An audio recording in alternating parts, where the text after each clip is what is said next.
अहम माने अधूरापन। वो अधूरापन अपने आप को बचाए रखता है किसी ना किसी चीज का सहारा लेकर।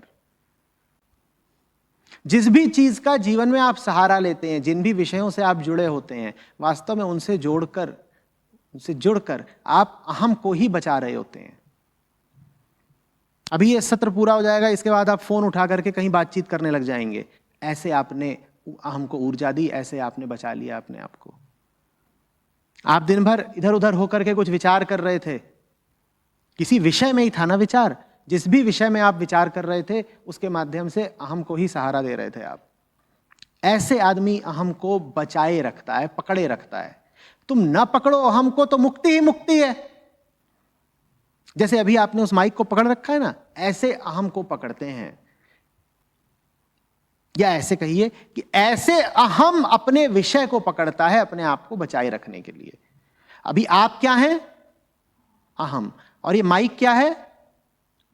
विषय। विषय अगर छूट गया तो अहम भी मिट जाएगा, क्योंकि अहम अकेलापन बर्दाश्त नहीं कर सकता। अहम एक अधूरी इकाई है जो अपने आप जी ही नहीं सकती अगर उसे किसी का सहारा ना मिले।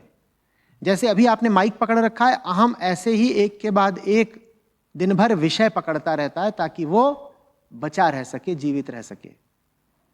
माइक बिल्कुल भौतिक है, ग्रॉस है, दिख रहा है। अभी तो पता चल रहा है कि आपने माइक को अपने हाथ से पकड़ रखा है, लेकिन जब आपने माइक को नहीं भी पकड़ रखा था तो आपने वैचारिक तरीके से कुछ ना कुछ और पकड़ रखा था। वो जो पकड़ है उसी का नाम बंधन है। अब बताइए मुक्त कैसे होना है? जो कुछ भी आप सोचते रहते हैं वही अहम को सहारा दिए हुए है। जो कुछ भी आप पकड़े रहते हैं वही अहम को सहारा दिए हुए है। जो कुछ भी आपको प्रिय है वही आप हमको सहारा दिए हुए हैं। जिन भी चीज़ों की आपको चिंता लगी रहती है वही हमको सहारा दिए हुए हैं। जिन भी चीज़ों से आप भय खाते हैं वही हमको सहारा दिए हुए हैं।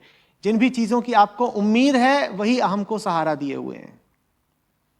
ऐसे जिंदा रहता है अहंकार। अहंकार को छोड़ना हो तो अहंकार को छोड़ने की बात मत करिए, अहंकार के विषय को छोड़िए, वो चीज़ ज़्यादा व्यावहारिक है। अहंकार हमेशा कुछ मांगता है सहारे के लिए। जिस भी चीज को उसने सहारे के लिए मांग रखा हो, देख लो कि तुम्हें उसकी वाकई जरूरत है क्या।